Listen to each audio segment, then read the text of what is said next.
Na coluna Conexão Brasília de hoje, o Diego Amorim traz uma entrevista com o diretor executivo do Instituto Livre Mercado, o Rodrigo Marinho, Michele. É isso, Marinho comentou o trabalho de reconstrução no Rio Grande do Sul, a regulamentação da reforma tributária e também um ranking de propriedade intelectual que foi divulgado nessa semana em Brasília e que mostra o Brasil em posição pífia. Vamos ouvir aqui. Bom dia, Diego.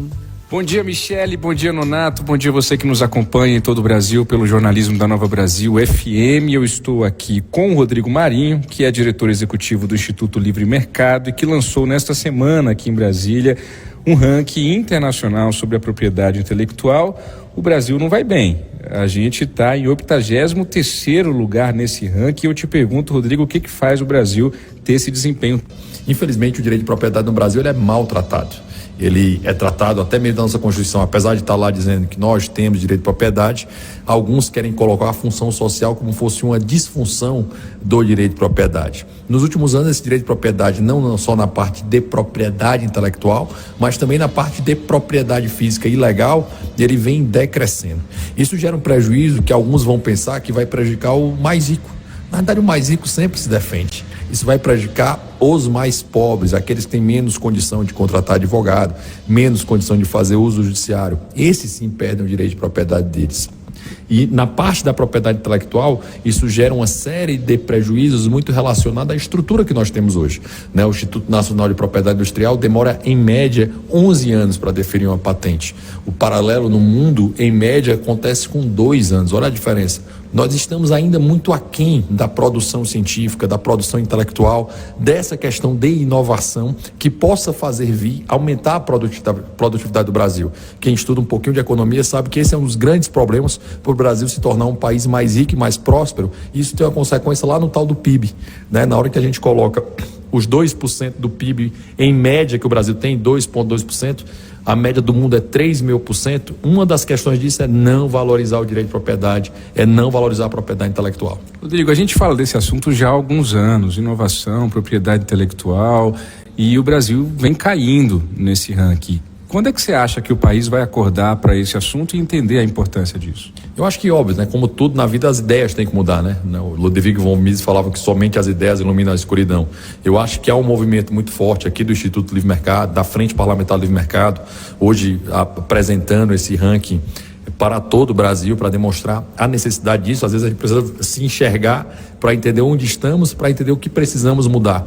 Porque o ranking também dá caminhos para mudar. Ele também direciona o que é que a gente precisa fazer, quais são as soluções, o que é que o Brasil precisa empregar nisso. Nós precisamos facilitar como as pessoas registram a sua propriedade física. Hoje é muito burocrático fazer o registro da propriedade física. Nós precisamos melhorar o nosso sistema de propriedade industrial. Será que a gente tem que seguir esse sistema de sempre, né, que é muito centralizado, muito difícil, muito lento? Essas soluções regulatórias, elas geram uma série de disfunções para o Brasil e acabam dificultando que o Brasil aumente sua produtividade. Você consegue ver um Brasil com menos burocracia, Rodrigo? Você tem alguma esperança, por exemplo, ao ver o atual Congresso, que se diz reformista, que se diz ali majoritariamente conservador? Você consegue sentir um termômetro aqui em Brasília de que alguma coisa pode mudar num curto prazo? É engraçado isso, né? O Brasil já chegou a ter o Ministério da Desburocratização, né? Precisamos novamente. Mas a gente tem alguns avanços.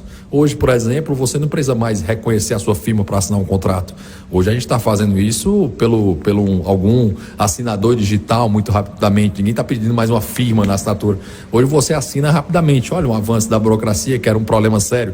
Já pensou eu ter que ir para o cartório e dizer que eu era eu? Eu acho que tem coisas interessantes acontecendo. Poderia ser mais? Sempre poderia ser mais. Mas o Congresso tem esse viés, essa visão e está com a vontade disso. Porque reclamar, acho que nós todos estamos cansados de saber que o Brasil precisa aumentar a produtividade, precisa aumentar o caminho, mas quais são as soluções apresentadas? O que é que a gente propõe? Caminhando para o fim, Rodrigo, uma dessas soluções é também a regulamentação da reforma tributária, que vocês estão acompanhando de perto aqui em Brasília, né? Essa reforma passou, então a gente precisa trabalhar com o que temos para hoje.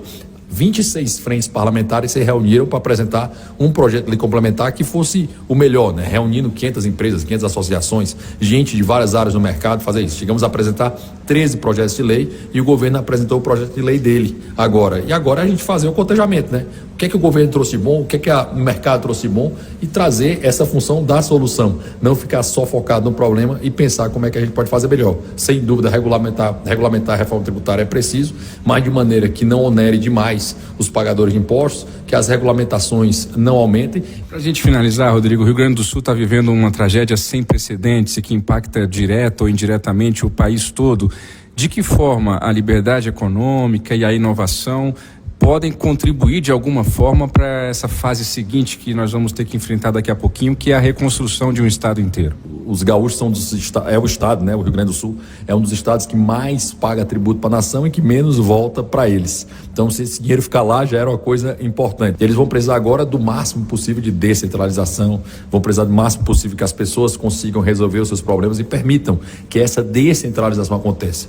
Dá para fazer essa discussão sem cair necessariamente numa armadilha de direita versus esquerda, Estado máximo versus Estado mínimo e uma discussão narrativa ideológica que não leva a gente a resolver os problemas de maneira concreta, Rodrigo? Só vai funcionar a reconstrução no estado tão querido como é o Rio Grande do Sul se o governo federal, estadual, municipal e a população trabalhar juntos, porque se aqueles estiverem sempre nesse viés, Diego, um contra o outro, isso não vai resolver. Se eu, em vez de estar recebendo uma crítica e tentar melhorar aquilo que está sendo criticado, e eu acho que até várias críticas que o governo federal recebeu, que muitos deles eles interpretaram como desinformação, eles acabaram corrigindo.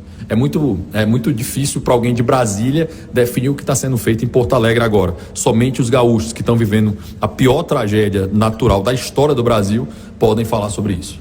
Muito bem, esse foi Rodrigo Marinho, diretor executivo do Instituto Livre Mercado, aqui no jornalismo da Nova Brasil FM. Volto com vocês no estúdio, Michele Nonato, e amanhã, sexta-feira, estou de volta ao vivo aqui na programação com o resumo musical da semana.